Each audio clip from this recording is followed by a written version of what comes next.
আল্লাহ পাক বলেন ঈমান যাদের আছে এবং ইলম যারা পাবে, আজকের আলোচনা যেহেতু কিছু জ্ঞান আপনি অর্জন করতে পারবেন আমি আশা করছি। কারণ যারা শুনতে আসে এই মানুষগুলোকে আল্লাহ শ্রেণী বিন্যাস করেছেন 3 ভাগে। এটা নাজিল হওয়ার পর থেকে আজকের এই দিন পর্যন্ত, এখান থেকে কিয়ামত পর্যন্ত যারা কোরআন শুনবে, এই মানবতাকে আল্লাহ 3টা শ্রেণীতে ভাগ করে দিয়েছেন। প্রথম নাম্বারে তারা যারা কোরআন শুনলে বাধা দেয়। যদিও বাংলাদেশে এখন আর সিস্টেম নেই, 15.5 বছর এটা ছিল। প্রশ্ন আসতে পারে, কই কোরআনের অনুষ্ঠানে তো বাধা দেয়নি। হ্যাঁ, সরাসরি বলে না এটা চলবে না, কিন্তু এটা যেন হতে না পারে 14 জায়গায় পারমিশনের সিস্টেম করেছিল। একজন শুনেছিলাম নাকি তার বউকে খুব জোরে জোরে কিল দিত। একদিন বলছে, তুমি কি আমারে রাখবা না? স্বামী বলছে, কিলের ওজন দেখে টের পাও না? তোমার যে আমি যে জোরে কিল মারি, তুমি কি ওজন দেখে টের পাচ্ছ না? তোমারে কি রাখবো কি রাখবো না? ওরা সরাসরি 15.5 বছরে বলে না যে কোরআন চলতে দেব না। কোরআন যেন মানুষ শুনতে না পারে তার সব ব্যবস্থা ওরা করেছিল। এই অনুষ্ঠানটা আগস্টের 5 তারিখে যদি হতো, 14 জায়গায় অনুমতি নেওয়া লাগতো, তারপরও জালেমরা দিত না। কোরআন শুনতে এসে যারা বাধা দিয়েছিল, 1500 বছর আগে আবু জেহেল একটা আইনও পাশ করেছিল। ওয়াকালাল্লাযীনা কাফারু লা তাসমাউ লিহাযাল কুরআন। আবু জেহেল বলেছে, আমার দেশে সব চলতে দাও, মুহাম্মদে কোরআনে কারীম যখন তেলাওয়াত করে এটা যেভাবে হোক বন্ধ করে দাও। আলগাউ ফিহি, ঢোলটুকি তবলা বাজাও, হট্টগোল করো, মানুষের ভেতরে আতঙ্ক তৈরি করে দাও। লাআল্লাকুম তাগলিবুন, আশা করা যায় তোমরা গালিব হবে, বিজয়ী হবে। এই সিদ্ধান্ত ছিল 1500 বছর আগে আবু জেহেলের। আমার তো মনে হচ্ছে 2009 থেকে 24 সাল পর্যন্ত এই সিদ্ধান্ত হয়তো সরাসরি অনেকে নেয়নি, কিন্তু ইনডাইরেক্ট অনেকেই নিয়েছিল। যাদের কাছে অনুমতি নেওয়ার জন্য যাওয়া লাগতো, অধিকাংশ গুলো আল্লাহতে অবিশ্বাসী। 630টা থানার ভেতরে প্রায় 450 থানার ওসি ছিল। আগে যাওয়া লাগতো থানায়, এরপরে উপজেলায়, এরপরে ডিসি অফিসে, এসপি অফিসে। যারা আছে অধিকাংশ গুলো ওরা তো কোরআন শরীফ যেন বন্ধ হয় সেই লাইন করবে। একটা সূক্ষ্ম ষড়যন্ত্র এই জায়গায় ছিল। আল্লাহ আমাদেরকে বাঁচিয়েছেন। আমরা আশা করছি এদেশে যারা দায়িত্বে ছিল, 1628টা চেয়ার ছিল এই দেশে মেন চেয়ার। কয়টা? 1628টা চেয়ারে মেন যারা দায়িত্ব পালন করেছে, আমার যতটুকু জ্ঞান বুদ্ধি আছে বাস্তবতায় আমি যা দেখেছি, অধিকাংশ সবগুলো এরা জালেম। হয় নিজে জুলুম করেছে অথবা জুলুমের সাপোর্ট দিয়েছে। অন্যায় যে করে, অন্যায় যে সহ্য করে, দুইজনই অপরাধী। তা বলেন না কেন?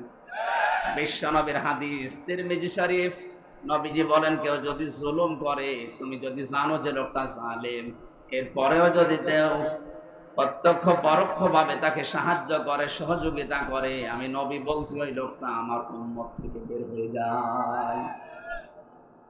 15.5 বছরে যারা জুলুম করেছে, এই 1628টা চেয়ারে বসে বসে আমরা চাই এই জালেমদের চেয়ারে যেন আর কোনো জালেম বসে না থাকে।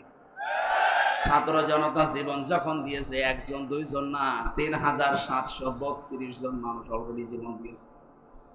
2780 জন এখন হাসপাতালে কাতরাচ্ছে। এতগুলো মানুষের জীবনের বিনিময়ে যে স্বাধীনতা সংস্কারের জন্য তারা জীবন দিয়েছে, আমরা চাই এদেশের কোন চেয়ারে আর জালেম থাকবে না, সবগুলো চেয়ার সংস্কার হবে। যতদিন পর্যন্ত চেয়ারের হাত খোলা না থাকবে, ততদিন ন্যায় বিচারে দেশে কায়েম করা সম্ভব না। আমাকে বানানো একটা মামলা দিয়ে 3টা বছর ফাঁসির কন্ডেম সেলে রেখে দিয়েছিল। কিছুদিন আগে দেখলাম আমার মামলা সব খারিজ হয়ে গেছে। আদালত আমাকে জিজ্ঞাসা করেছিল যে কেমন লাগছে এখন। লাগছে তো ভালো, কিন্তু 3 বছর তো মামলা আপনার হাতে ছিল, কেন জামিন দিলেন না? উনি ইশারা দিয়ে আমাকে বোঝাচ্ছে, হুজুর কিছু করার নেই, আমার হাত বাঁধা ছিল। কি ছিল? এখন যেহেতু হাত খোলা আছে, এখন আর আমার বাধা নেই। এইরকম মামলা না, যত মামলা এখন আমার কাছে আসবে, আমি এখন ন্যায় বিচার 100 ভাগ করতে পারবো। আমরা চাই এদেশে যত চেয়ার আছে, কোন চেয়ারের হাত আর বাধা থাকবে না, সবার হাত থাকবে আবু সাইদের মতো খোলা। রংপুরের মানুষ একটা বিষয় দেখিয়ে দিয়েছে দুনিয়াকে। আর রংপুরের নামই অনেকে জানতো না, জানলেও মফিজ বলে জানতো, কিন্তু এই নামটা আল্লাহ এত উপরে তুলে দিয়েছে, হোয়াইট হাউসে পর্যন্ত এখন আবু সাইদের নামে জিকির হচ্ছে। আমার ভাইরা, আমি কোরআনে কারিমের শ্রোতাদের বর্ণনা দিচ্ছিলাম। কোরআন নিজেই জানিয়েছে এই পৃথিবীতে 3টা শ্রেণীতে আমার শ্রোতা ভাগ হয়ে আছে। 1 নম্বরে আমাকে শুনলেই যারা বাধা দিত, এরা আল্লাহর দৃষ্টিতে কাফের। কাফের যেহেতু এখন আর নেই, এর আগে ছিল। 2 নম্বরে কোরআনে কারিম জানিয়েছে এরা হচ্ছে মুনাফিক। এটা সূরা নিসা 61 নম্বর আয়াতে আছে। وَإِذَا قِيلَ لَهُمْ تَعَالَوْا إِلَى مَا أَنزَلَ اللَّهُ وَإِلَى الرَّسُولِ رَأَيْتَ الْمُنَافِقِينَ يَصُدُّونَ عَنكَ صُدُودًا। হে নবী, যখন আপনি মানুষদেরকে বলবেন আসো আল্লাহর বিধানের দিকে, রাসূলের আদর্শের দিকে, আপনি দেখতে পাবেন যারা শুনতে এসেছে আপনার মুখে কোরআন, এরা বিশ্বাস করবে আল্লাহ নাজিল করেছে। আর আপনি বলছেন এটা মিথ্যা না, এটা ওরা জানে, কিন্তু যখন দেখবে যে ওদের কর্মজীবনের সাথে এগুলো মিলছে না, ওদের প্র্যাকটিক্যাল লাইফের সাথে এগুলোর মিল নেই, তখন আস্তে করে দেখবেন ওরা পিছন দিক থেকে কেটে পড়বে। এই আয়াতটা আমি বানালাম, হ্যাঁ, 1500 বছর আগে নাজিল হওয়া এই আয়াত আমার মনে হচ্ছে এই মাত্র বাংলাদেশ থেকে নাজিল হচ্ছে। আপনি দেখেন এখানে যারা এসেছে 100 ভাগ আপনি বিশ্বাস করেন যে কোরআন আল্লাহর কিতাব, আর হামজা বলছে ও বাবার কথা না, ও কোরআন থেকে বলছে। কিন্তু সেই দেখে যে না, আমি যে রাজনীতি করি তো মিলছে না, আমি যে সমাজনীতি করে তো মেলে না, আমার যে পরিবার এ তো মেলে না, তখন আস্তে করে কিছু বলতেও পারে না, সইতেও পারে না, এটি পড়ে। আল্লাহর ভাষায় এরা মুনাফিক। আপনি দেখেন তো কোনটা ওঠে না, এত কড়াকড়ি করার দরকার নেই, খুব জরুরি হলে চলে যাবে। বসা পায়খানা আর বিড়ি খাওয়া বাদ দিয়ে কেউ যেতে পারে। বিড়ির খুব নেশা লাগলে খেয়ে আবার চলে আসবে, কারণ এগুলো তৈরি হয় তো রংপুর বিভাগেই বেশি। আকিস বিড়ি, আজিজ বিড়ি খেয়ে তাড়াতাড়ি চলে আসবে, ঠিক আছে। 3 নম্বরে আল্লাহ পরিচয় দিচ্ছেন কোরআন যারা শুনতে আসে এরা আমার দৃষ্টিতে মুমিন।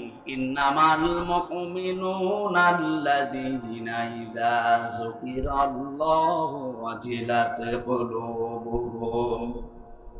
আমি আল্লাহর দৃষ্টিতে মুমিন তো ওই লোকটা যাদের সামনে আমার নাম উচ্চারণ হলে ওদের অন্তরাত্মা কেঁপে ওঠে। ওয়াইদা তুলিয়াত আলাইহিম আয়াতুহু সাদাতুহুম ঈমানা। যখন আল্লাহর তেলাওয়াত কিন্তু আয়াতের কথা বসে, তখন ঈমান যা আছে আরো বেড়ে যায়।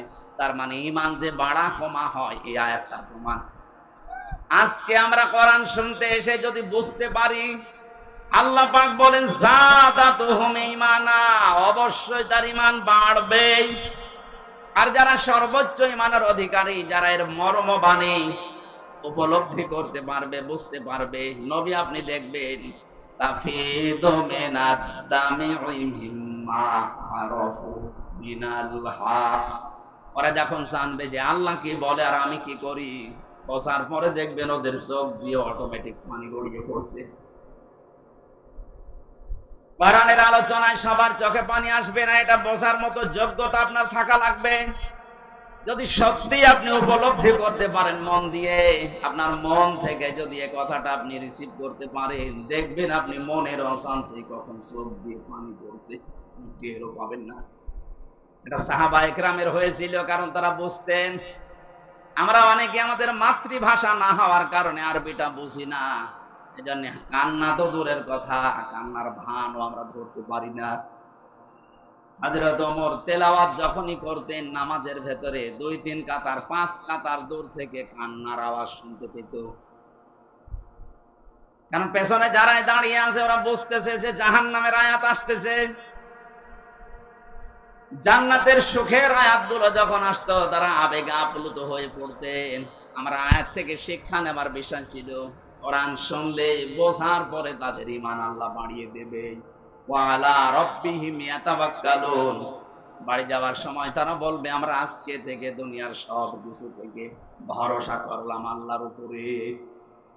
কোরআনের শ্রোতা পেলাম কয় প্রকার? 3 প্রকার। বলেন বলেন।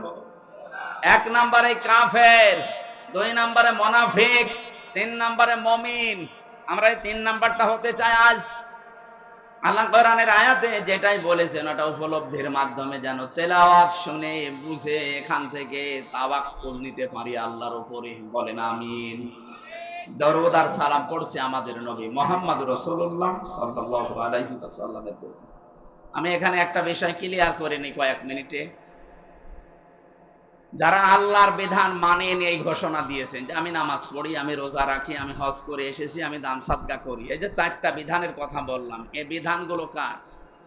আরো জোরে বলেন তো। নামাজের বিধান কি রাসূলুল্লাহ? রোজার বিধান রাসূলুল্লাহ? বলেন। হজ করা এটা কার বিধান? দান করা এটা কার বিধান? আপনি বলছেন আমি এগুলো মানি, আমিও জানি আপনি মানছেন, কিন্তু পরবর্তী যে আরেকটা শব্দ আছে ইমানের সাথে সম্পর্কিত, রিলেটেড করা, আল্লাহ যেখানে তার নাম দিয়েছেন সেখানে রাসূলের নাম দিয়েছেন। কথা বুঝতেছেন? এটা ক্লিয়ার করা লাগবে আজকে। জানি এখানে এরকম বহু চিন্তা ভাবনার মানুষ আছেন, এই আয়াতটা মিলে যাবে আমার আশা। ফেরাউনের নাম শুনেছি আমরা, না শোনেননি? ফেরাউনের নাম শোনেননি? এই লোকটা যখন ডুবে যাচ্ছিল ওই সময়ও বলেছে আন্নাহু লা ইলাহা ইল্লাল্লাযী আমানাত বিহি বানু ইসরাঈল ওয়া আনা মিনাল মুসলিমিন। সূরা ইউনূসের 90 নম্বর আয়াতের শেষের দিকে আছে। আল্লাহ বলেন যখন ডুবে যাচ্ছিল ওই সময় বলেছেন আল্লাহ আমি ঈমান আনলাম। কিভাবে ওর ঈমানের সাক্ষ্য দিয়েছে? আন্নাহু লা ইলাহা ইল্লাল্লাযী আমানাত বিহি বানু ইসরাঈল।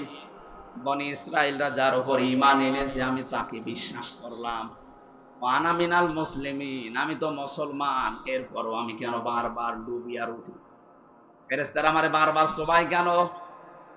এখানে শিক্ষা দিয়েছে মুফাসসির যারা তাফসীর লিখেছেন আয়াতের, তারা বলেছেও কিন্তু আল্লাহর প্রতি একাত্মবাদের শিক্ষা দিয়েছিল, কিন্তু ওই জামানায় যিনি প্রেরিত পুরুষ, তার মানে নবী এবং রাসূল, তার নাম হযরত মুসা। নাম কি?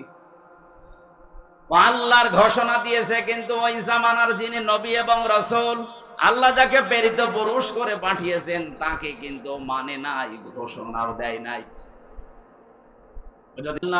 মুসা কালিমুল্লাহ, আল্লাহ ওই সময় মাফ করে দিত।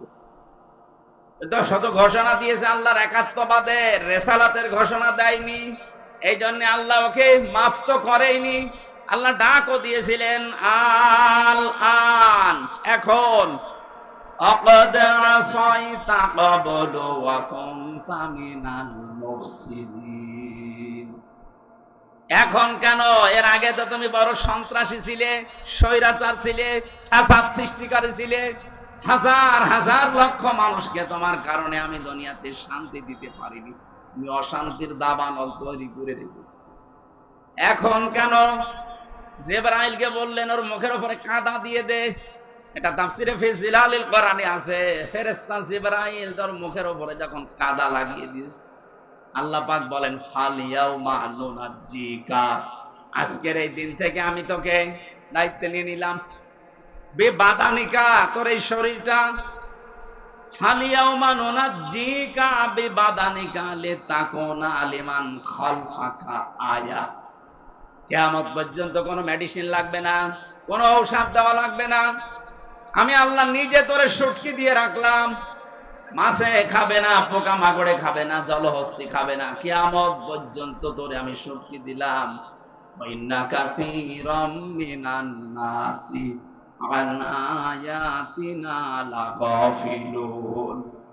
তোর পরবর্তী প্রজন্ম দুনিয়ায় যারা আসবে তোকে আমি এমন ভাবে রাখবো, দুনিয়ার মানুষ তোকে দেখবে, চিন্তা করবে অনেকে, কিন্তু শিক্ষা অধিকাংশ মানুষ নেবে না। আমার মনে হয় এখনো ফেরাউনের লাশটা মিশরে আছে, আমি দেখে এসেছি, এখনো যে অবস্থায় আছে এইভাবে আছে। এক একটা দাঁতের যে সাইজ, চুল এখনো এক গাছা আছে। আপনি এখান থেকে আমি যেটা নেওয়ার জন্য বলছি বারবার, ও আল্লাহর একাত্মবাদের শিক্ষা দিয়েছিল, ঘোষণা দিয়েছিল, স্বীকার করেছিল, কিন্তু ওই জামানায় যিনি নবী এবং রাসূল রেসালাতের ঘোষণাও দেয়নি, এই জন্য আল্লাহ ওর ঈমান কবুল করেনি। আজ বাংলাদেশের দিকে তাকান, বহু মানুষ এখানে বসে আছেন, আল্লাহর বিধান আমি মানি না, আমি নামাজ পড়ি, রোজা রাখি, হজ করি, দান সাদকা করি, এগুলো বিধান কার? বলেন বলেন। কিন্তু এই জামানার যিনি প্রেরিত পুরুষ, সর্বশেষ নবী এবং রাসূল মুহাম্মাদুর তার আদর্শের কথা বলতে গেলে, হ্যাঁ তার আদর্শে 63 বছরের 23 বছর তার নবুয়তের জিন্দেগি, 13 বছর তিনি মক্কায় মার খেয়েছিলেন, এইটা অনেকে শুনতে রাজি আছে। এমনকি 13 বছরের জীবনী শুনে অনেকে কান্নাকাটিও করে। বিশ্ব নবীর জীবনের আরতে 10 বছর মদিনার জীবন, তিনি রাষ্ট্রপতি ছিলেন, এই কথা বলতে গেলে কিছু মানুষ বলে রাজনীতি। আপনি আল্লাহর ঘোষণা মেনে নিচ্ছেন, কিন্তু রাসূলুল্লাহর রিসালাত আপনি মানেন না, আপনার মরণ হবে ওই ফেরাউনের মতো।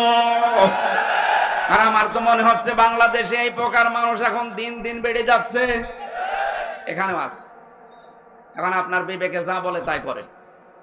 ফেরাউন যদি শুধু আল্লাহর হুকুম মেনে, রিসালাত না মেনে ও জাহান্নামী হয়ে যায়, আপনিও আল্লাহর হুকুম মানছেন, কিন্তু রাসূলুল্লাহর কথা মানতে গেলে আপনার নেতা বাদ দেওয়া লাগবে, আপনার আদর্শ বাদ দেওয়া লাগবে, আপনার অনেক কিছু দুনিয়ায় ছাড় দেওয়া লাগবে। কারণ আপনার মতো দুই হাতে কামাই নবীজি করেননি। অনেকে এলাকায় দেখলাম, শুনলাম, আসার পরে নাকি টাকা ছেড়ে রাখে, আর মাসে মাসে টাকা আসে। 1000 টাকা দিয়ে রাখে, 1000 টাকায় 1200 টাকা দেয়, 200 টাকা লাভ। নাকি এখনো শুরু হয়নি? আমি আসার পরে শুনেছি। এটা একটা মায়ের সাথে জেনা করার গুনাহ। আপনি এইরকম গুনাহ করে আপনি কোনোদিন আল্লাহর মন পাবেন বলে আপনার মনে হয়? আপনি মায়ের সাথে জেনা করে আসলেন, এখন বলছেন আমি নামাজ পড়ছি, হবে? সুতরাং এই গণায় যারা আছেন একটু হাত তোলেন তো দেখি, কারণ টাকা ছেড়ে রাখেন। তাহলে এই কমিটির যে লোক এসে আমার কানে কানে বললো, এগুলি মিথ্যা কথা বললো না, তাহলে আপনারা হাত তুলছেন না, মানে আমি দেখতে চাই, দেখি হাত তোলেন। ক্যামেরা তো আমার দিকে, আপনাদের দিকে নেই, হাত তোলেন, হাত তোলেন। আলহামদুলিল্লাহ, তাহলে মনে হয় ওই লোক মিথ্যাবাদ। যদি এইরকম কাজে কেউ থাকে, না খেয়ে মারা যান ভাই, কিন্তু এইটার সাথে জড়িত হওয়া যাবে না, এটা বাদ দেওয়া লাগবে, এক্ষুনি বাদ দেওয়া লাগবে। কারা কারা বাদ দেবেন হাত তোলেন তো। এই যে বললাম না, আছে কয়েক, জানি কিছু মানুষ এখানে, ও তো একেবারে মিথ্যা কথা বলবে না। ঠিক আছে ভাই, আপনি ছেড়ে দেবে। এখানে কয়জন মানুষ, তাই আপনার লজ্জা করে? কিয়ামতে কোটি কোটি মানুষ থাকবে, আপনার এই কপালে লেখা থাকবে সুদখোর। এই জায়গায় লিখে দেবে আল্লাহ সুদখোর। মানে লজ্জা তো ওই সময় আরো বেশি পাওয়া লাগবে, এই জন্য এখনই পাল্টানো দরকার। আপনার এই সুদের টাকা, বাম হাতের ইনকাম দিয়ে যা করছেন, এইগুলো ভোগ করার জন্য আপনার মেয়ে, আপনার ছেলে, আপনার বউ 2 পায়ে খাড়া আছে। আপনি যা ইনকাম করবেন ওরা ভোগ করবে। এর দ্বারা যে মায়ের সাথে জেনা করার গুনাহ হয়ে গেল, এই গুনাহ আপনার বউ নেবে? জিজ্ঞাসা করেন, জীবনেও নেবে না। আপনি কার জন্য কি করলেন? এখনো যদি চোখ বন্ধ হয়ে যায়, তামাম দুনিয়া এসেও আপনাকে জীবিত করতে পারবে না। এই জন্য আমরা যেন এরকম পাগলামি না করি, এ পাগলামি বাদ দেবো তো ইনশাল্লাহ। অত পাগল আমরা আর হব না। কার জন্য আমি পাগল হব? যার জন্য হব সেই তো আমার না। আপনি মরে যান, আপনার যত সুন্দরী বউ হোক, যত ভালোবাসার বউ হোক, এক রাত আপনাকে যদি পাহারা দিয়েছে, তুই কি বলিস? ও বলবে আমার ভয় লাগবে, রাতে জিন আসতে পারে, তাড়াতাড়ি আপনি মাটি দিয়ে দেন, না অন্য ঘরে রাখেন। অথচ ওর জন্য আপনি সুদের টাকা ছড়িয়ে রেখেছেন, ও যেন আরামে ডিশ এন্টিনা দেখতে পারে। ধরে বলুন সুবহানাল্লাহ। আশা করছে পাগলামি আমরা কেউ যেন না করি, কারো জন্য কারো কিছু করি। আমার নিজের জন্য আমি যা করছি, এইটা আমার সাথে যাবে। দিনাজপুরবাসী কোরআনে কারীম থেকে আমরা এবার তেলাওয়াতে যাচ্ছি। আজকের আলোচনার বিষয়টা একটা গুরুত্বপূর্ণ বিষয়, কারণে বাংলাদেশ, ভারত আর পাকিস্তানে এই বিষয়টা নিয়ে ভেজাল আছে, একটা ঝামেলা চলছে। আমার আলোচনার বিষয় ওসিলা, কি বললাম, এটা যেন আমরা আজকে ক্লিয়ার করে যেতে পারি, পরিষ্কার করে ধারণা নিয়ে বাড়ি যেতে পারি আসলে ওসিলা কি আর কি কি জায়গায় ভন্ডরা লাগাচ্ছে। সূরা মায়েদা 35 নম্বর আয়াত পড়েছি। আমরা আগে তাফসীর করার যে নিয়মগুলো আছে সামনে নিয়ে আসি। প্রথমে তাফসীর করতে হলে সূরার নামকরণ জানা লাগে। নাম হচ্ছে মায়েদা। নাম কি? মায়েদা মানে দস্তরখানা। মায়েদা মানে দস্তরখানা, যার গুরুত্ব আমাদের কাছে অনেকেরই নেই, অথচ এই নামে আল্লাহ বিশাল একটা সূরা নাজিল করলেন। এমন এমন বিধান আল্লাহ সূরা মায়েদার ভেতরে দিয়েছেন। বিশ্বনবী জানিয়েছেন এই আয়াতের তাফসিরে, কোন মানুষ যদি দস্তরখানার বিছানো যে খাবার পড়ে যায়, ভাত হোক, রুটি হোক, তরকারি হোক, এটা যদি তুলে খেয়ে ফেলতে পারে, জান্নাতের হুরদের মহরানা আদায় হয়ে যায়। দিনাজপুরবাসী কি বুঝলেন এই হাদিস থেকে? আপনি জান্নাত পাবেন কিনা সে গ্যারান্টি নেই, আছে। অথচ এই ছোট্ট একটা আমল করার মাধ্যমে জান্নাতের হুরের সাথে যে বিয়ে হবে, তার দেন মোহরটা আদায় হয়ে যাচ্ছে। আপনি বিশ্বাস করতে পারেন আপনি জান্নাতে যাবেন। তাহলে এই আমলটা ঝেলায় খেলায় আমরা নষ্ট না করি। গামছা হোক, চাদর হোক, যে কোনো একটা কাপড় হোক, এটা যেন বিছিয়ে নেই সামনে না। নবীজি নিজের জীবনে করে দেখিয়েছেন। বিশ্ব নবীর এই সুন্নাতটা মারা গেছে। এটা যদি আমরা চিন্তা করতে পারি, কিয়ামতের ময়দানে এই একটা সুন্নাতের কারণে 100 গলা কাটা শহীদের সওয়াব নিয়ে ওঠা যাবে। বিষয়টা তুচ্ছ মনে হয়, আমাদের ছোট মনে হয়, অথচ বিশাল বিষয়। আমি সহ যারা এখানে আছি প্রত্যেকে যেন এই বিষয়ের উপরে আমল আজকে থেকে করতে পারি। দুনিয়ায় একদিকে যাক, আমার নবীর সুন্নাত আমার কাছে একদিকে। তামাম দুনিয়াকে আল্লাহ দস্তরখানা বলে ঘোষণা দিয়েছেন। তামাম দুনিয়াটাই আল্লাহর কাছে দস্তরখানা। দস্তরখানায় মানুষ কি করে? খাবার বিছিয়ে খাবারের প্লেট তৈরি করে খায়। কথা বলে না কেন? তামাম দুনিয়াটাই খাবারের প্লেট আল্লাহ বানিয়ে দিয়েছেন। যেহেতু রাজ্জাক নাম নিয়েছেন, তিনি রিজিক দাতা। আপনি না খেয়ে মারা যাবেন না, কারণ আপনার চাইতে তিমি মাছের পেট ছোট না, ছোট টন কে টন খাবার লাগে তার এক এক বেলায়। কমপক্ষে 3 বার করে তার খাবার খাওয়া লাগে, দিন রাত 24 ঘন্টা একটা তিমি মাছের। বিজ্ঞান জানিয়েছে 100টা আমির হামজা মিলে যা খাবার খেতে পারে, তিমি মাছ এক বেলায় সে খাবার খায়। বলেন তো, এত বড় বিশাল দেহের তিমি মাছের পেট, এই পেটের খাবার যদি আল্লাহ জোগাড় করে দিতে পারে, হামজার 1.5 থেকে 200টা খাবার লাগে, এই খাবার আল্লাহ দিতে পারবে না? কোন কারণে খাদ্যে ভেজাল দেন? কোন কারণে সিন্ডিকেট করে আজ বাজারের দ্রব্য মূল্যের দাম বাড়িয়ে দেন?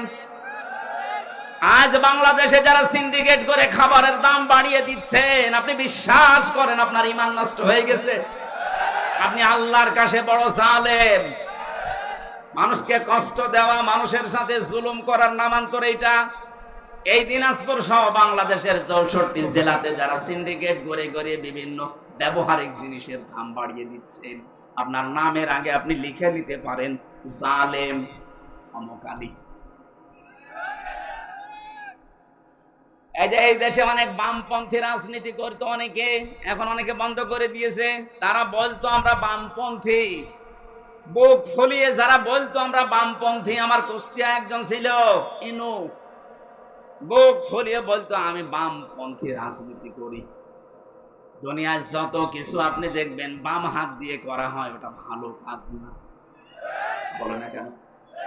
কোরআনে কারিমে আল্লাহ জানিয়েছেন, ওয়াসহাবুল ইয়ামিন মা আসহাবুল ইয়ামিন ওয়াসহাবুশ শিমালি মা আসহাবুশ শিমাল।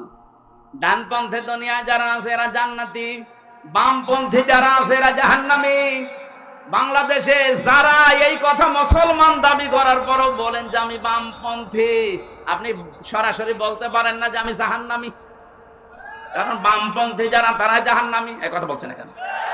চরম বালাদের ভেতরে আছে যারা বামপন্থী নিজেদেরকে দাবি করে, ওরা যেন নিজে স্বীকার করে নেয় যে আমি জাহান্নামী। সুতরাং খাদ্যে যারা ভেজাল দিচ্ছেন, ঔষধ মেশান, কীটনাশক দেন, খাবারের দাম বাড়ানোর জন্য যারা সিন্ডিকেট করেন, আপনি বিশ্বাস করে লিখে নিতে পারেন আপনি জালেম। আর জালেমের বিরুদ্ধে আল্লাহ নিজে মামলা দায়ের করবেন। এটা সূরা শূরা 25 নম্বর বা 6 নম্বর পৃষ্ঠা 13 নম্বর লাইনের 42 নম্বর আয়াতের প্রথম অংশে আছে, ইন্নামাস সাবিলু আলাল্লাযীনা ইয়াযলিমুনান নাস। অবশ্যই আমি আল্লাহ মামলা দায়ের করব এই পৃথিবীর ওই মানুষটার বিরুদ্ধে যারা মানুষ হয়ে মানুষের উপরে জুলুম করেছে। এই জন্য সিন্ডিকেট করছেন যারা, আজকে থামবেন। আপনি কার জন্য এই বাম হাতের ইনকাম করে রেখে যেতে চান? রিস্কের দায়িত্ব আমার আল্লাহ। আর হ্যাঁ, সিন্ডিকেট করে মানুষকে কষ্ট দেওয়া যাবে, কিছু মুনাফা বেশি পাওয়া যাবে। রিস্কের দায়িত্ব যেহেতু আল্লাহর, কাউকে আল্লাহ না খাওয়িয়ে মারবে না। কিন্তু মাঝখান থেকে আপনি জালেম হয়ে গেলেন। কথা বলেন না কেন? দেশটাকে আজ অস্থিতিশীল করার জন্য অনেকে চেষ্টা চালাচ্ছে। যারা পালিয়ে গেছে ওরা কিন্তু বসে নেই, ওরা বিভিন্ন সোর্সে এই কাজগুলো করাচ্ছে এই ব্যবসায়ীদেরকে দিয়ে। জনগণ কিন্তু ধরে ফেলেছে অলরেডি। এখনো যারা সিন্ডিকেটের মাধ্যমে এই মানুষকে কষ্ট দিয়ে দ্রব্য মূল্যের দাম বাড়িয়ে দিচ্ছেন, এদেরকে জনগণ যদি পায় রাস্তায় জোটা পিটা করা দরকার। জালেমদের বিচার যেহেতু আল্লাহ করবে, উনি নিজেই মামলার বাদী, নিজেই বিচার করবে। ভয়ঙ্কর অবস্থা হবে আপনার। আশা করছে এটা ছেড়ে দেবেন। মায়েদা দিয়ে আল্লাহ আমাদেরকে এই বোঝটা দিতে চেয়েছেন। তামাম দুনিয়া দস্তরখানা, খাবারের প্লেট, তোর অসুবিধা নেই, তোকে দুনিয়ায় পাঠানোর 50,000 বছর আগে আমি লিখে দিয়েছি তুই কোথায় কি খাবে, কোথায় সে মরবে। সুতরাং যেটার গ্যারান্টি আমার আল্লাহর হাতে নিয়েছে ওইটা নিয়ে আমাদের চিন্তা বেশি। অথচ যেটার গ্যারান্টি আল্লাহ দেয়নি, যে মরণের পরে তোর সাথে কি আচরণ করবো, এটা কিন্তু আমি জানি না। জানি তোর আমল দেখে আমি করব, সেটার বেলায় আমাদের খবর নেই। সেই কথাগুলো আজকে আল্লাহ আমাদেরকে জানাবেন। রব্বুল আলামিন বলেন, ইয়া আইয়ুহাল্লাযীনা আমানু, ও হে যারা ঈমানের দাবি করো, তাদেরকে বলছি। বাংলাদেশে আমরা অনেকেই মনে করি মুসলমানি দিলেই মনে হয় মুসলমান হয়ে গেল। কি আরে ভাই, এখন অনেক হিন্দু পর্যন্ত রোগ থেকে বাঁচার জন্য আঁকা কেটে ফেলছে। আমি যে জেলখানায় ছিলাম, গাজীপুরের কাশিমপুরের কারাগারে হাই সিকিউরিটিতে, ওখানে যাওয়ার পরে এক সেলার পেয়েছিলাম হিন্দু। কারারক্ষীরা আমারে বলতো, হুজুরে হিন্দু হলে কি হবে, কি মনে হয় হাফ হাতা ফুল হাতা না? হিন্দুদের ফুল হাতা না, হিন্দুদের হাফ হাতা না ফুল হাতা? কারারক্ষী যেটাই আমার দায়িত্বে আসতো আমারে বলতো আমাদের এই জেলার কিন্তু ফুল হাতা। কিন্তু আমার যেভাবে গরুর গোশত খায় চুরি করে, আমার মনে হয় ও হাফ হাতা। ফুল হাতা হলে তো গরুর গোশত খাওয়ার কথা না। যেহেতু শিক্ষিত মানুষ তো অনেক, হিন্দু যারা শিক্ষিত, বিজ্ঞান যারা পড়ে, তারা দেখছে মুসলমানি না দিলে অনেকগুলো রোগ লজ্জাস্থানে জমা হয়। এই হিসাবে হলে ওরা কেটে ফেলছে। আমি যেটা বোঝাতে চাচ্ছিলাম, শুধুমাত্র গরুর গোশত খেলে, শুধু আগা কেটে দিলে আমরা মুসলমান হব, বিষয়টা এমন না। এমনকি এই মুসলমানি এই শব্দটা নিয়ে আজ অনেকে ব্যবসা আরম্ভ করেছে। এই যে এত বড় ছেলে মুসলমানি দেয় না, কি গো, ছেলের বয়স 22 বছর, মুসলমানি দেন না। দেব কি করি, আমারও টাকা নেই, ওরও টাকা নেই। একটা ছেলে মুসলমানি দিতে কয় টাকা লাগে? 500 টাকা দিলে গোড়া থেকে কেটে বাদ দিয়ে দেবে। 200 টাকা দিলে আঁকা কেটে দেবে, 500 টাকা লাগে। অথচ এই ছেলের মুসলমানি দিতে 50,000 টাকা খরচ। কেন? অনুষ্ঠান করবে, শেষে ব্যারাক থেকে, এনজিও থেকে, ব্যাংক থেকে লোন নেয়। 50,000 টাকা লোন নিয়ে 2 দিন মাইকিং করছে একাধারে। আমার 20 বছরের তাগড়া ছেলে মুসলমান। লোকজন আসতেছে খাবার খাওয়ার জন্য, আর হাদিয়া দেয়। শেষে দেখা গেল খরচ করতে বাদ দিয়ে প্রায় 1 লাখ টাকা লাভ। 4 দোকানে বসে গপে হাসতেছে, কি গো চাচা এত খুশি? বলছে, বাবাজি আমি জানতাম না যে মুসলমানি দেওয়া এত লাভ, মনে হচ্ছে আমি আর একবার দিই। কি ব্যবসা পেয়েছে, এটার নাম কি মুসলমানি? আমার মনে হয় ছোটবেলা থেকেই কেটে দেওয়া দরকার। ছাতা বড় হয়ে মাইকিং করে 20 বছরের তাগড়া ছেলে মুসলমানের দেওয়ার দরকার নেই। আল্লাহ যেহেতু ইমানদারকে ডাক দিয়েছেন, ইমান কিন্তু পাওয়া জিনিস না, ইমান আনা জিনিস। পুরা কোরআনে 89 জায়গায় আয়াত আছে, ইয়া আইয়ুহাল্লাযীনা আমানু। আল্লাহ বলেন, ও হে যারা ঈমান এনেছো না ঈমান পেয়েছো। আমরা যারা এখানে বসে আছি একটাও ঈমান আনি নাই, আমরা ঈমান পেয়েছি। আমাদের মা বাবা, আমাদের বাপ দাদা পূর্বপুরুষরা মুসলমান ছিল, ওই ঘরে এসেছি, এই কারণে আমরা ঈমান। কিন্তু সাহাবায়ে কেরাম ঈমান পেয়েছেন না, ওনারা ঈমান এনেছিলেন। এটা যদি সত্যি ওনাদের মতো কষ্ট করে আমরা আনতে পারতাম, এর কদর আমাদের কাছে থাকতো। কথা বলেন ঠিক কিনা? যেহেতু আমরা আনি নাই, ফিরি ফিরি পেয়ে গেছি, এই কারণের কদর আমাদের কাছে নেই। আর যাদের কাছে আছে ওই মানুষগুলোকে আপনি বম মেরেও ঈমানের পথ থেকে সরাতে পারবেন না। আল্লাহ ঈমানদারকে ডাক দিয়ে দুইটা বিষয় এখানে জানিয়েছেন। ইত্তাকুল্লাহ, আমি আল্লাহকে ভয় করার নীতি নাও। কি ভয়? এই যে তাকওয়া শব্দটা আমরা জন্মের পর থেকে শুনি, তাকওয়াটা কি?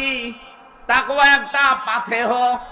নবীজিকে এক সাহাবী এসে বললেন, হে নবী, আমি সফরে যাচ্ছি, আমার পাথেহ আপনি বলে দেন, কি কি নিয়ে যেতে পারি? বিশ্ব নবী বললেন তাকওয়া। কি বললেন? তাকওয়া নামক যে পাথেহ আছে এইটা নিয়ে যাও। ডাক দিয়ে বলেন, হে নবী, আপনি আরো কিছু পাথেহর কথা বলেন। নবীজি ডাক দিয়ে বলেন, হ্যাঁ, পাথেহর আর একটা বিষয় আছে, ভালো কাজে আদেশ করবা, অন্যায় কাজে নিষেধ করবা। আর আমাদের কাছে কেউ যদি বলে আমি সৌদিতে যাচ্ছি, আমি ভারতে যাচ্ছি, আমাকে পাথেহর কথা কিছু বলেন, কি কি নেব, কি কি নেবা বুঝতে পারো না। নবীজি বলেছিলেন পাথেহ হিসাবে তাকওয়া নিয়ে যাও। এখানে তাকওয়াটা কি, পাথেহ এটা আসলে বোঝা লাগবে। তাকওয়া মানে আল্লাহর ভয়, এটা তো সহজ অর্থ। তাকওয়ার 99টা অর্থ আছে। তাকওয়ার আসল অর্থ হচ্ছে আল্লাহর নিষিদ্ধ কাজগুলো ওই মুহূর্ত থেকে ঘৃণা ভরে ছেড়ে দেওয়ার নাম তাকওয়া। এইটা আজ আমরা সারা জীবন শুনলেও মানতে পারি না। আল্লাহর নিষিদ্ধ কাজ যেখানে যেটা পাবেন আজকে থেকে শুধু ছেড়ে দেবেন, ওর নাম খৌফ। ওর নাম কি? শুধু ছেড়ে দেওয়া। আর যদি পায়খানার মতো ঘৃণা করে ছেড়ে দেওয়া হয়, ওর নাম তাকওয়া। আল্লাহর নিষিদ্ধ কাজ যে প্রকাশ্যে অপ্রকাশ্যে কোনো অশ্লীল দৃশ্য দেখা, এটা নিষিদ্ধ কাজ না? কোরআন শরীফে প্রায় 27 জায়গায় আছে, তোমরা প্রকাশ্যে হোক অপ্রকাশ্যে হোক অশ্লীল কোন কাজের ধারে কাছে যাবা না। সুতরাং আজ ইন্টারনেটের মাধ্যমে, এই মোবাইলের মাধ্যমে, ফ্যাক্সের মাধ্যমে, কম্পিউটারের মাধ্যমে, আকাশ সংস্কৃতির মাধ্যমে পিন আপ করা পত্রিকা দিয়ে যারা এমন ওলট পালট কাজে আছেন, যেটা নিজে নিজে দেখলে ভালো লাগে আর অন্য কেউ দেখলে লজ্জা লাগে, এরকম দৃশ্য নেই? কথা বলে না কেন? এগুলো নিষিদ্ধ কাজ। ওয়ালা তাকরাবুস জিনা ইন্নাহু কানা ফাহিশা ওয়া সাআ সাবিলা। জিনার ধারে কাছে যেও না। জিনা করা তো দূরের কথা, আল্লাহ কেন তার ধারে কাছের কথা বললেন?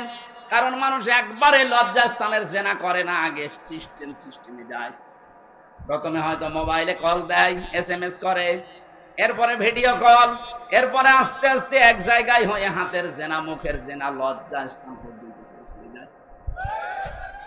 সুতরাং যেগুলোর দ্বারা জিনা তৈরি হয়, এই উলট পালট সিনেমা দেখে, উলট পালট দৃশ্যগুলো দেখে মানুষকে শারীরিকভাবে দুর্বল করে যারা ফেলতে চায়, আমরা জানি এগুলো নিষিদ্ধ। সুতরাং এই মুহূর্তে শুধু ছেড়ে দেব না, ঘৃণা করে ছেড়ে দেব।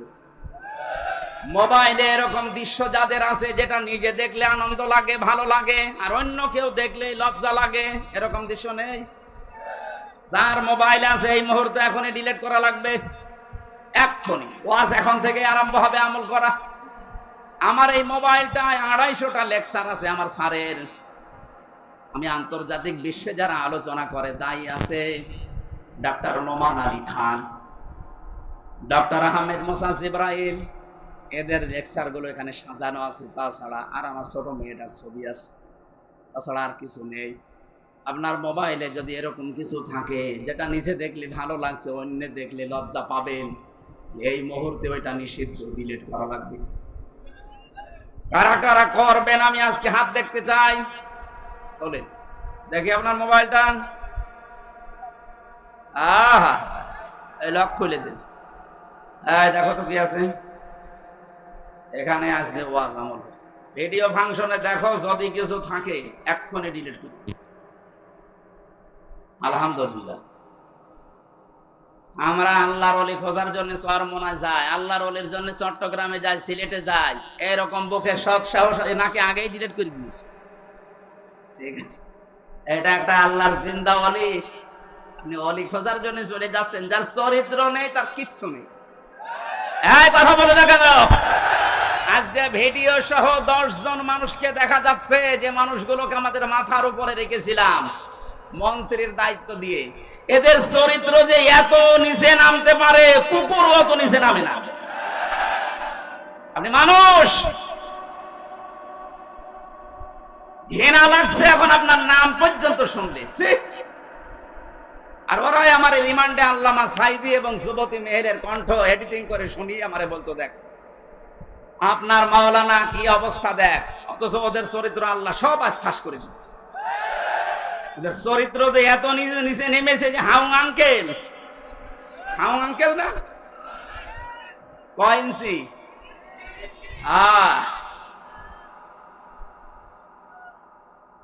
আজকের বক্তাও তো হাউং আঙ্কেল।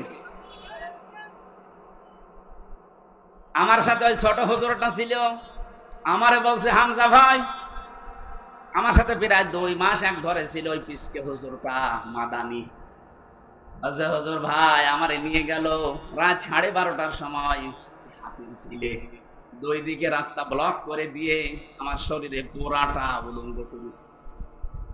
একেবারে এক চুলো কাপড় আমার শরীরে নেই, যদিও আমি খাটো, কিন্তু আমার বয়স তো আছে 27 বছর। ওই সময় ওর এখন 30 বছর, আমার বয়স 27। আপনি ভাবেন তো, আমার পোড়া উলঙ্গ করেছে। এরপরে একটা শার্ট নিয়ে এসেছে পুরুষের, একটা ছেঁড়া তালি দেওয়া একটা পায়জামা দিয়েছে, আমার প্যান্ট।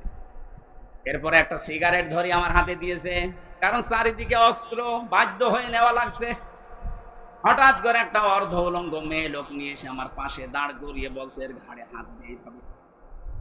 হাত আমি দিতে চাচ্ছিলাম না, জোর করে আমার হাত লাগিয়ে এইটা সকালে ছেড়ে দেব আর বলবো যে হুজুরের চরিত্র দেখো। বলছে, আমি এক এসআইকে ডাক দিয়ে বললাম, ভাই আপনারা যা করছেন এটা কি আমার হারুন স্যার জানে? জানে না মানে উনি তো করছে। আমি এত অসহায় ছিলাম ওই সময়, এমনিতেই মাজলুম মানুষ, চোখের পানি ফেলে দিয়ে বললাম, রব্বুল আলামিন আমার সাথে যা হচ্ছে তুমি তো দেখতে পাচ্ছ। মাজলুমের দোয়া শুনি কবুল হয় তোমার নবীর হাদিস। এই অবস্থায় আমি ওর জন্য বরদোয়া দিলাম, ও আমাকে যা করেছে আল্লাহ তুমি ওকে তাই করো। ঠিক আল্লাহ এই মাজলুম আলেমের দোয়া কবুল করে ওরে উলঙ্গ করে জাতির সামনে দেখিয়েছে। ওর যে 3 ইঞ্চি বাংলাদেশ না তামাম দুনিয়ার মানুষ এখন জানে। বাইরের দেশগুলোতে, আমি কিছুদিন আগে ছিলাম সৌদি আরবে, মদিনা থেকে তায়েফে যাচ্ছিলাম, যে ড্রাইভার আমার সাথে মদিনার স্থানীয় মানুষ, যাবার সময় আমারে বলছে, ইয়া হাজিউল হুজ্জাত আইনা বিলাদুকা, ও হাজি দেশ কোথায়? আমি জি তুমি বাংলাদেশ। বাংলাদেশ থেকে এসেছি। আমার এবার আরবিতে একটা গালি দিচ্ছে, হারামি। হারামি মানে, তার মানে আপনার দেশে যে দায়িত্ব ছিল ওই মহিলা একটা হারামি। আমি মনে করলাম যাক আর কিছু বলবে না হয়তো। একটু পরে দেখছি আমারে বলছে, আরবিতে বলছে 3 ইঞ্চি। 3 ইঞ্চি মানে হারুন আঙ্কেল। ওরা ওরে চেনে না, কিন্তু 3 ইঞ্চি ওই লোকটাও জানে। সারা দুনিয়ায় মেয়েদের এখন জিকির হচ্ছে 3 ইঞ্চি 3 ইঞ্চি। ও রাস্তায় এখন বের হতে পারবে? লুকিয়ে আছে, বের তো হবে। আমার মনে হয় ওর অপরাধ যায়। এদেশের জনগণ যদি ওরে একটু চিনতে পারে যে এটা হাউং আঙ্কেল, আঙ্কেল বানিয়ে আজকে আজকে থেকে এখন থেকে এই ওয়াজটা আমল করা লাগবে। আমি সহ যারা আছি প্রত্যেকেই নিষিদ্ধ কাজ শুধু ছেড়ে দেব না, শুধু ছেড়ে দেওয়ার নাম খৌফ, শুধু ছেড়ে দেওয়ার নাম কি? আর ঘৃণা করে ছেড়ে দেওয়ার নাম হচ্ছে তাকওয়া। আল্লাহ আমাদেরকে খৌফ দিয়েছেন না তাকওয়া? বলেন বলেন। এই মুহূর্ত থেকে আমলটা শুরু করেন, দেখবেন একটা অজানা শান্তি আপনি পাবেন। এই যে পশু পাখি, মুরগি, হাঁস, এদের এই পাখাটা যেমন বিছিয়ে দেয় ভাবে, ডানা এভাবেই বিছিয়ে দেওয়ার পরে পরের সাথে পর লেগে যায়, একটার সাথে আর একটা পর লাগার পথে এত মোলায়েম হয়, এত সফট হয়, কোমল হয়, এত নরম জায়গা। ওর নিচে যখন বাচ্চারা ওই জায়গায় আশ্রয় নেওয়ার পরে মা পাখিটা যখন নিজের এই ডানাটাকে বিছিয়ে ধরে, তখন ওই নিচে দেখবেন একটা কিচির মিচির আওয়াজ হয়। এটা বাংলায় বলা হয় অনির্বচন সুখ। আমরাও যদি সত্যি আল্লাহর নিষিদ্ধ কাজ যেখানে যেটা পাবো যদি ঘৃণা করে ছেড়ে দিতে পারি, একটা অনির্বচন সুখ আলাদা, ওটা আল্লাহ দেবে। ওটা আমরা পেতে চাই না? যে সমস্ত মহিলাকে সামনে দেখা জায়েজ নেই, ওটা মোবাইলে, টিভির পর্দায় জায়েজ নেই। যেই মেয়ে লোকগুলোর যেখানে সামনে দেখা জায়েজ আছে, ওটা টিভির পর্দায়, মোবাইলের পর্দায়, কম্পিউটারে দেখা জায়েজ আছে।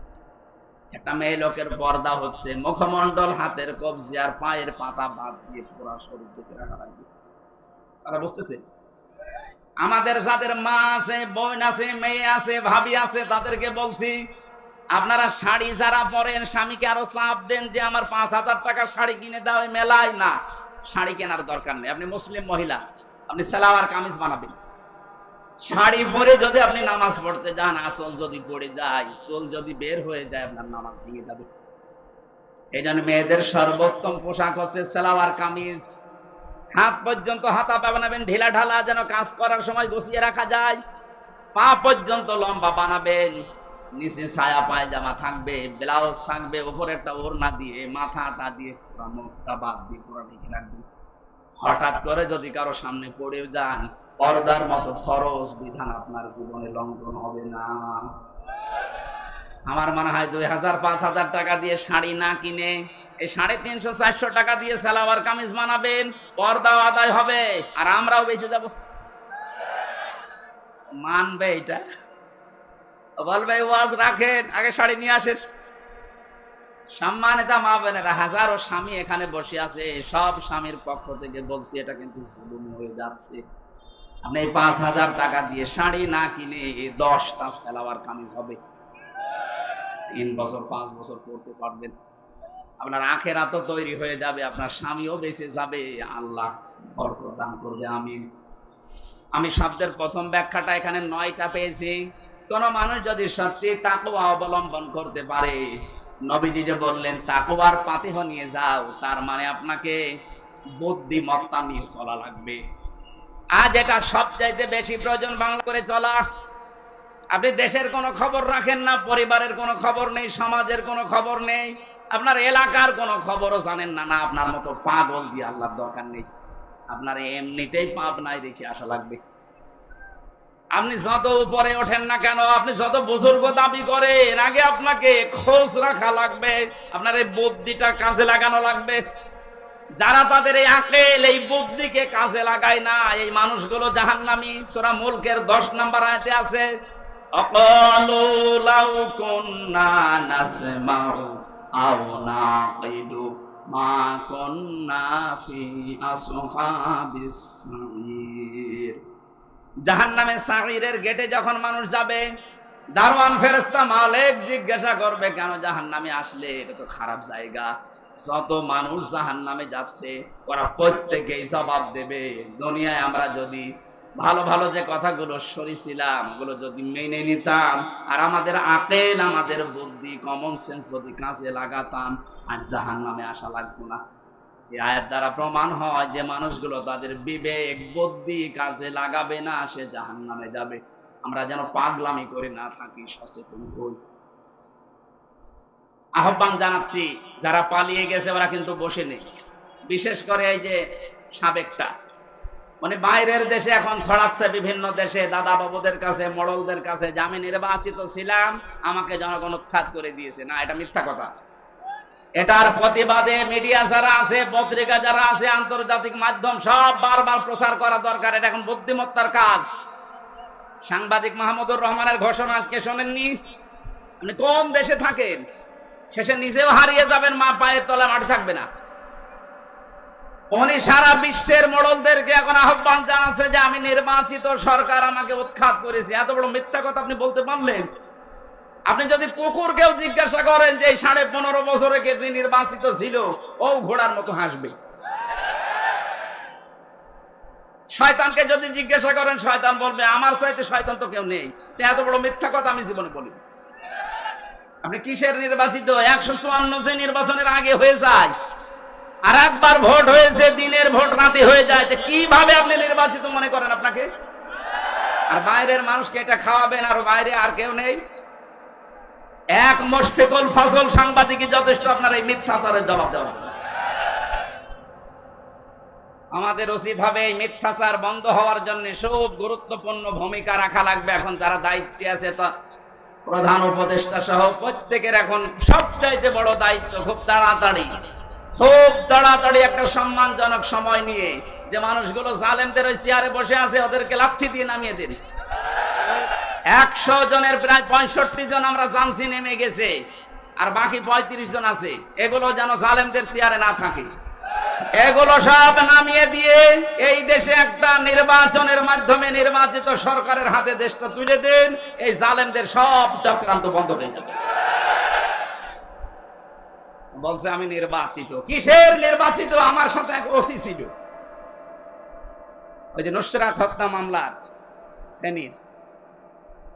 একদিন আমি তওবার ব্যাখ্যা করছিলাম কারাগারের ভেতরে। মানে আমারে বলছে, হুজুর আমার তওবাটা দেখেন তো কিভাবে।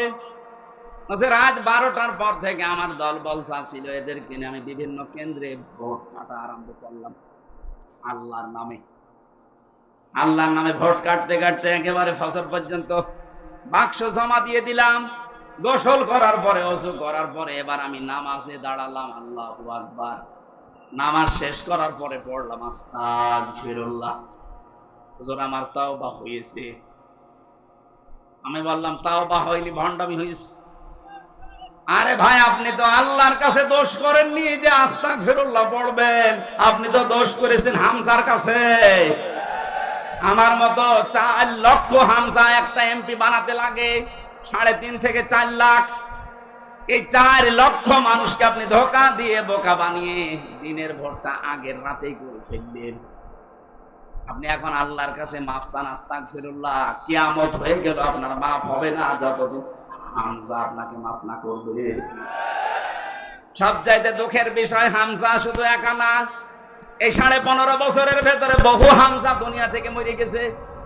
আপনি তার কাছে ক্ষমা চাবেন কি করে?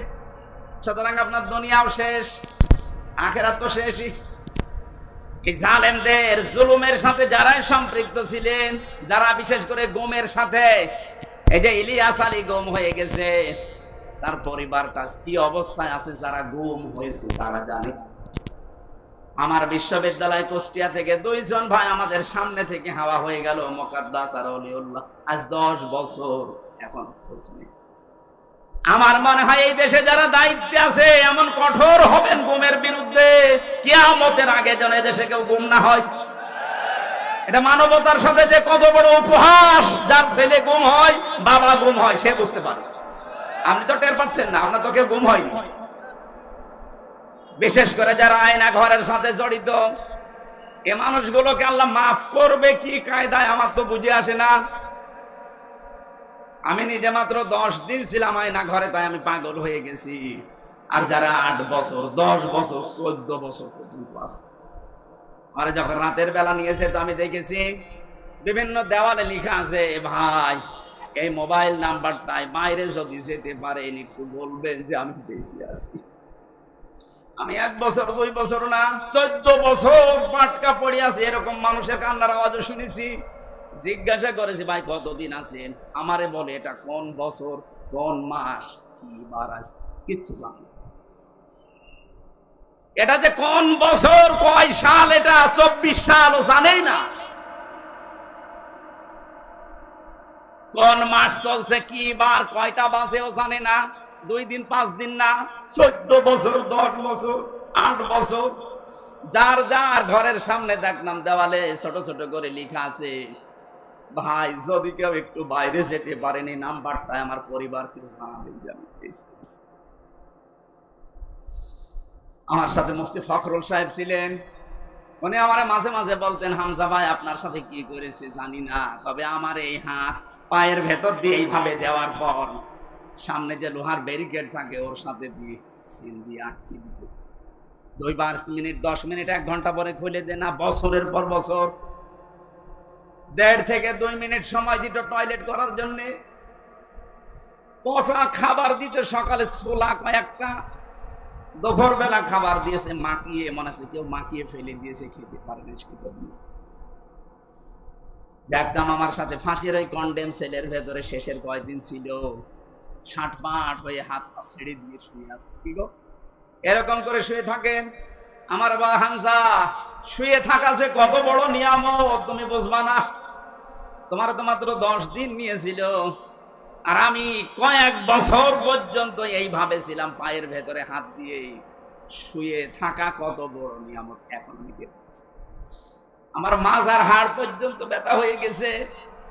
এখন এই যে 60-65 হয়ে শুয়ে আছি হাত পা ছেড়ে দিয়ে, আমার মনে হয় সবচেয়ে বড় নিয়ামত এইটা। এত বড় কিছু আপনি করতে পারলেন একটা মানুষের সাথে। কি করেছিল সে? সে একটা রাজনৈতিক দলের একটা সভাপতি, আমির, তারে আপনি এভাবে গম করে আয়না ঘরে রেখে এইভাবে কষ্ট দিতে পারলেন। আমার মাঝে মাঝে মনে হতো, আল্লাহ, যারা আমাদের দায়িত্বটা পালন করে এরা এখান থেকে বাড়ি যাওয়ার পরে ঘুমায় কি করে? হয় লাল পানি খায়, নাই ঔষধ খায়, কোন বড়ি খায়, ঘুমের, তাছাড়া ঘুম আসার কথা না। এখানে যারা ঘুমের সাথে জড়িত, খুনের সাথে জড়িত, বিশেষ করে আয়না ঘরের সাথে, এদের জীবনেও মাফ হবে না যতদিন পর্যন্ত ওদের ওই মানুষগুলো মাফ না করবে। আর আমি জানি এই দেশের 18 কোটি মানুষও যদি এই আয়না ঘরের সাথে যারা জড়িত এদের মাফ করে দেয়, ব্যারিস্টার আরমানের বউ জীবনও মাফ করবে না। 10 বছর 8 বছর সে স্বামী ছাড়া কিছু জানেই না যে বেঁচে আছে কিনা। প্রশ্ন আসতে পারে বিদেশে যে থাকে, বিদেশে যে থাকে কিন্তু জানে যে স্বামী আছে, আর এমন জায়গায় আছে ও তো জানে না যে মরে গেছে না বেঁচে আছে। এক একটা দিন কত কষ্ট করে এই গুম হওয়া আয়না ঘরে থাকা মানুষের আত্মীয় স্বজনের কেটেছে, আপনি বুঝবেন না, আপনার তো হয়নি। আমার বাবা মা, আমি একা সন্তান, মাত্র 10 দিনে তারাও আমার মতো হাফ পাগল হয়ে গিয়েছিল। 3টা বছর যদি আমি ফাঁসির কন্ডেম সেলে ছিলাম, তারপরেও তো অন্তত 3 মাস 6 মাস পর একটু যোগাযোগ করতে পারতাম। আর ব্যারিস্টার আরমান সাহেব 8 বছর উনি জানেই না যে বাংলার পৃথিবী আছে কিনা, অথচ মাথার উপর দিয়ে গাড়ি ঘোড়া চলছে। ওই ডিবি অফিসে মাটির নিচে যে ঘর আছে ওটা ভেঙে দেওয়া দরকার।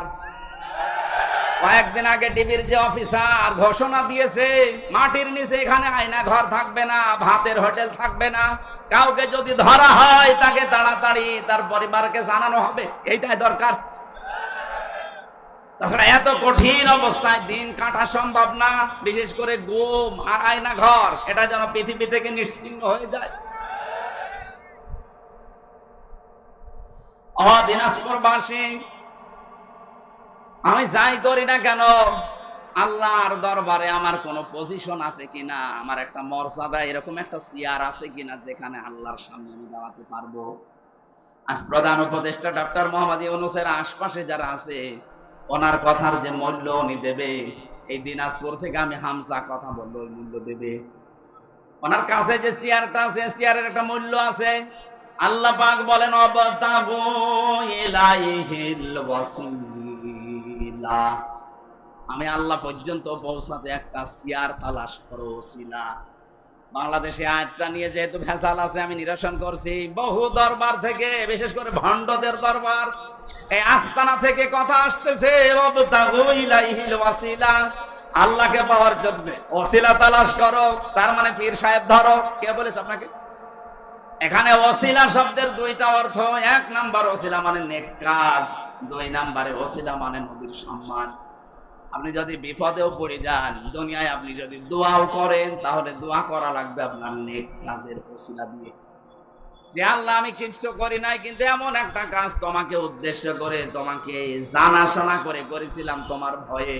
কেউ জানে না এই নেক কাজের কথা, শুধু তুমি জানো আর আমি জানি। সুতরাং আজকে যদি বিপদে আসি, এটা মুক্ত করার জন্য ওই নেক কাজের ওসিলায় আমার মুক্ত করে দাও। আপনারা যদি বিপদে পড়েন মারাত্মক, তাহলে জীবনের নেক কাজ যেটা গোপনে করেছিলেন, হয়তো একটা লম্বা করে সেজদা দিয়েছিলেন, কেউ জানে না। আমি জেলখানার ভেতরে দেখেছি অনেক আলেমকে 40 মিনিট 45 মিনিট 1 ঘন্টা 1.5 ঘন্টা সেজদায় পড়ে আছে। মাওলানা মামুনুল হককে পেয়েছিলাম, আমির জামাত ডাক্তার শফিকুর রহমানকে পেয়েছিলাম। এই মানুষগুলো এক একটা সেজদা চলে যেত 40 মিনিট 45 মিনিট। সুবহান রাব্বিয়াল আলা, এটা 3 বার বলতে 1 মিনিটও লাগে না। 1.5 ঘন্টা সময় কি করছে? নফল নামাজে মাসলাটা জেনে রাখবেন, নফল নামাজে নফল সেজদায় যে আপনি মাতৃভাষায় বাংলাতেও যদি বলেন, ওটা তাড়াতাড়ি কবুল হয়। এই জন্য আপনি লম্বা করে সেজদা দেবেন, যেটা আপনি আর আল্লাহ ছাড়া কেউ জানে না। বিপদে পড়লে ওই নেক কাজের ওসিলা দিয়ে বলবেন, আল্লাহ ওই ওসিলায় আমার আজকে বাঁচাও। আর ওসিলা শব্দের অর্থ আমরা বানিয়েছি বিভিন্ন দরবার থেকে, পীর সাহেব ধরো এটা আল্লাহর ওলি, এর কাছে ওসিলা ধরো এটা হচ্ছে মুশরিকদের কাজ। লিয়াকাররিবুনা ইলাল্লাহি যুলফা, সূরা জুমারের 2 নম্বর আয়াতে আছে। আল্লাহ পাক বলেন, হে নবী, এই মুশরিকদেরকে যদি জিজ্ঞাসা করেন যে পূজা করো কেন, ওরা বলবেন না এই দেবতার পূজা আমরা করি না, এদেরকে আমরা এই হাত জড় করি, মাথা নিচু করি এই জন্যে, কারণ এদের মাধ্যমে আমরা আল্লাহর কাছে পৌঁছাতে চাই। এই ধারণাটা মুশরিকদের, ওইটা এখন বাংলাদেশে মুসলমানদের ভেতরে ঢুকেছে। এজন্য আল্লাহর কাছে আপনি চাইবেন, সরাসরি কোনো মাধ্যম লাগবে না, কোনো ভায়া লাগবে না, কোনো দালাল লাগবে না। এক কথা বলেন না কেন? এই দালালি করে করে অনেকে ব্যবসা প্রতিষ্ঠান খুলে খাচ্ছে, মাঝখান থেকে আপনার কথা আল্লাহর কাছে পৌঁছায় না। কোন কারণে? পীরের মাধ্যমে পৌঁছাতে হবে। আপনি সরাসরি বলতে পারেন না। আল্লাহ আপনাকেও যেমন বানিয়েছে, ওই পীরকেও বানিয়েছে। এক কথা বলেন না কেন?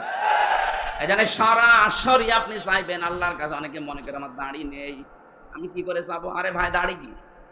আপনি তো আল্লাহর বান্দা, আফসোস করবেন যে দাড়িটা রাখতে পারি না, সামনে আমি রাখবো। আর অনুশোচনা নিয়ে অনুতপ্ত হয়ে জীবনে যখন সেজদা দিয়ে চোখের পানি ফেলে কাঁদবেন, দেখবেন আল্লাহ পাক একটা অজানা শান্তি দিচ্ছে। টাকা দিয়ে কিন্তু পাওয়া যায় না। ওসিলা শব্দের দ্বিতীয় অর্থ হচ্ছে নবীজির সম্মান। আযান দেওয়ার পর একটা দোয়া পড়া হয় না? আবতাগু ইলাইহিল, কি বলা হয়? ওসিলা বলা হয়, হে আল্লাহ তুমি নবীর সম্মানকে আরো বাড়িয়ে দাও। আরশের পাশে একটা জায়গা থাকবে, ওখানে নবীজি 50,000 বছর একটা সেজদা দেবেন। এত লম্বা সেজদা দুনিয়াতে তিনি কেউ দেয়নি, কেউ দিতেও পারবে না। শেষে আল্লাহ বলবেন, দোস্ত, বন্ধু, মাথা ওঠাও, আজকে যার পক্ষে কথা বলবা তারে মাফ করে দেব। এখানে ওসিলা মানে যে ভুল ভাল বোঝায় আমাদেরকে, আমরা সতর্ক থাকবো। ওসিলার 1 নাম্বার অর্থ নেক কাজ, 2 নাম্বার অর্থ নবীর সম্মান। এর বাইরে কোনো ওসিলার অর্থ নেই। যারা বলবে পীর সাহেব বানিয়েছে, ওরা নিজেদের স্বার্থে। আল্লাহ রাব্বুল আলামিন বলেন, পৃথিবীতে যত ওসিলা হতে পারে, যত ওসিলা, তার মানে আমি আল্লাহর কাছে পৌঁছাতে যত মাধ্যম আছে, সবচাইতে উত্তম মাধ্যম হচ্ছে ওয়াজাহিদু ফি সাবিলিহি, আমি আল্লাহর রাস্তায় জিহাদ করা। জিহাদের নাম শুনলেই তো অনেকের মন খারাপ হয়ে যায়, না কেন জঙ্গির কথা বলবে কিনা? জঙ্গি আর জিহাদ এক না। জঙ্গি নির্মূল করার জন্য জিহাদ লাগবে। আজও বাংলাদেশে জিহাদ বন্ধ হয়ে যায়নি। অন্যায় যেখানে, প্রতিবাদ সেখানে, এর নাম জিহাদ। এটা যদি আজ আমরা চালিয়ে যেতে পারতাম, মাঝে মাঝে যে গর্ত থেকে উকি ঝুঁকি দিয়ে বিশৃঙ্খলা চেষ্টা করে, এইগুলো বন্ধ হয়ে যেত। আর ওখানে বসে বসে উনি মোবাইলে মানুষকে জানাচ্ছে যে বিএনপি আর জামাতের বাড়িতে আগুন লাগাও। শয়তান কত বড় শয়তান! পালিয়ে যাওয়ার পর লজ্জা হয়নি? আমার মনে হয় দিন ছেড়ে দেওয়া ভুল হয়ে গেছে। কথা বলো না কেন? আর 5 মিনিট হলে জনগণ যে বিভিন্ন জিনিস পেয়েছে, ওইগুলো পেয়েছি তো। তাহলে আর বলতে পারতো না এখন যে জামাত আর বিএনপির বাড়ি তোমরা ওইভাবে আগুন লাগাও। আগুন লাগাবে মানে 15.5 বছর এদেরকে বাড়িতে থাকতে দিয়েছেন, এদের ব্যবসা প্রতিষ্ঠান ধ্বংস করেছে, এদের দলীয় পরিচয় নেই, এই জন্য ভালো ভালো চেয়ারে বসতে দেয় না। কথা বলেন না কেন? কয়েকদিন আগে যে এসপি সাহেবের সাথে দেখা করলাম রাজশাহী বিভাগে, উনি আমারে বলছিল 15.5 বছর আমার সব যোগ্যতা ছিল, কিন্তু ওএসডি করে রেখে দিয়েছে। এবার আমি দায়িত্ব পেয়েছি। গোপন অনেকগুলো কথা উনি জানে, আমাকে বারবার বলছিলেন যে এটা হতে যাচ্ছে সামনে। ঠিক দেখছি মিলে যাচ্ছে। আমরা যারা ওই 14 দল বাদ দিয়ে যারা এদেশে আছি সব আমরা মাজলুম, সে যে দলের লোক হোক। এই কথা বলছেন না কেন? অনেকে মনে করছেন বিএনপির লোক মাজলুম না। কে বলেছে? ওদের এক একটা জনের জন্য আমি মামলা পেয়েছি 313টা, 508টা পর্যন্ত মামলা পেয়েছি। একজন আমার খাবার দিত, জিজ্ঞাসা করলাম কি করেন? বলছে আমার বাড়ি হচ্ছে বড়গোনা, বিএনপির যুগ্ম সম্পাদক ওই জায়গায়। মামলা কয়টা দিয়েছে? বলছে 313টা। 313টা মামলা আপনি হিসাব করতে পারে? আপনাদের মহাসচিবের নামে 183টা মামলা ছিল ওই সময়, এখন মনে হয় আরো বেড়েছে। কারণ আমি 508টা পর্যন্ত মামলা আমি পেয়েছি। আরে ভাই, দিনই তো হয় না, 365 দিনে বছর, 508টা মামলা। ও সারা জীবন শুধু হাজিরায় দিয়ে যাবে। কি জুলুম করেছে বলুন তো। এইগুলো বাইরের দেশ দেখে না। এই ট্রাম্প এটা মুসলমানদের প্রকাশ্য শত্রু। এই পালিয়ে গেছে ওনার বান্ধবী, তো এখন উল্টা পাল্টা ছড়াচ্ছে বাংলাদেশে নাকি সংখ্যালঘু নির্যাতন হচ্ছে। ওরা শয়তান। বাংলাদেশে ইসলামপন্থী এবং এই দেশে যারা বিশ্বাস করে দেশ আমাদের, তারা 5 তারিখের পর থেকে আজ পর্যন্ত মন্দিরগুলো পাহারা দিচ্ছে।